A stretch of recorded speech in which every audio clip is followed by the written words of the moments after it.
I'm Ty Jeffries. I call myself the spawn of Lionel Jeffries.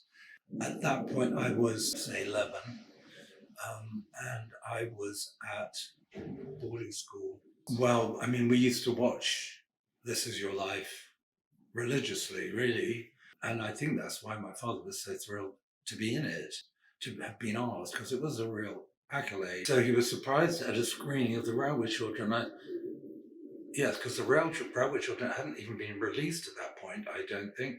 So it was a screening to an invited audience, probably mostly kids, I think, probably for charitable event in a small screening theatre in the West End. So he was there watching the screening, but God, he was obviously absolutely thrilled. You could see how disarmed he was and how well we kept the secret.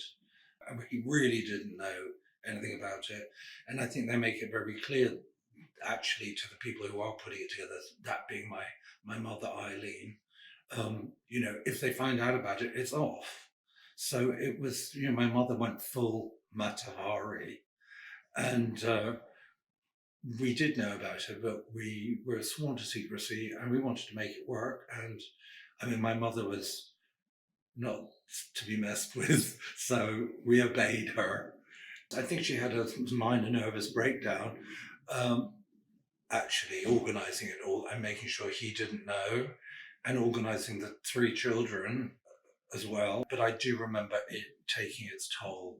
And I also remember one of my sisters had flu and at a temperature of 104 or something. It should really have been in bed. I think he probably had expected to be on This Is Your Life at some point, but when it happened, he was absolutely thrilled.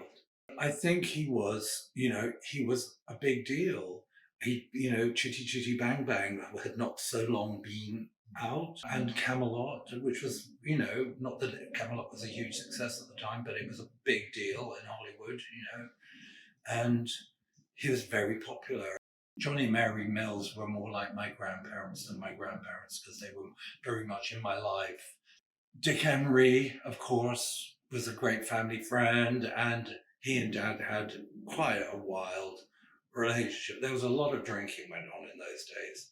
Bernard Cribbin's Uncle Bernie, part of my childhood, him and his wife Jill used to come round. Terry Thomas, he was a great family friend. I think he and Dad made 2 or 3 films together, almost like a double act. They were well paired. The biggest takeaway for me was Ingrid Bergman. And Dad had often spoken about Ingrid Bergman, that he danced with her during the war. I don't know if danced was a euphemism, but there was something went on. She was really there, to be honest, to promote her play. So that was a bit of a self-promotion thing, but why not? But great people. I mean, quite a cast, isn't it? So happy. I mean, it was a happy time. It was a happy time. I think he was felt very affirmed by it, and I think it confirmed his greatest wishes that he was a big star and very, very famous and very popular, and that's how he would like to be perceived and would like to probably perceive himself.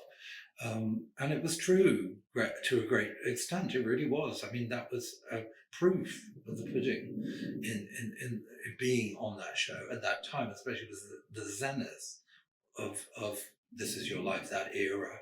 But those were very rare. It wasn't an era where celebrities were unless you were Elizabeth Taylor and Richard Burton, you weren't as celebrated as celebrities as you are today.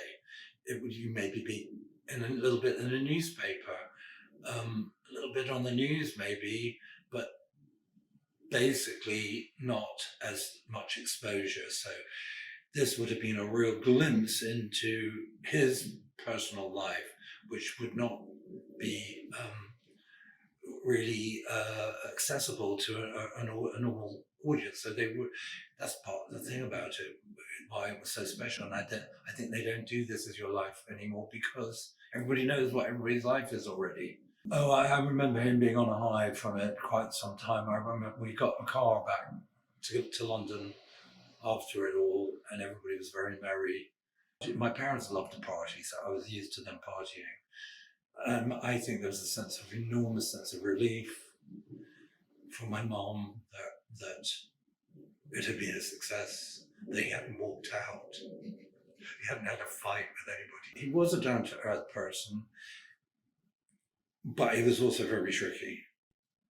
So you didn't know what you were going to get with Dad, and it could have gone. And let me tell you, it could have gone any way that night. I think that's my mother was probably a nervous wreck because my father also could very well, when Eamonn Andrews turned up and surprised him, said bollocks and walked out because he did a lot of that. It depends which way the wind was blowing, really. So that could have all gone out the window because he would have gone, I'm out of here, and gone home. I just think it's, being quite a lot, considerably older now myself than he was when he did that.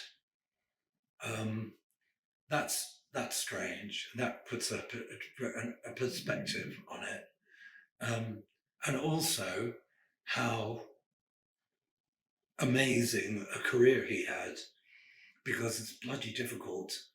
I've been trying myself for 40 years to get up there and have not managed it myself. So I have the ultimate respect for him. Although he was a difficult person and a tricky dad, I have every respect for him as an artist, as an actor and a writer and a director and a painter.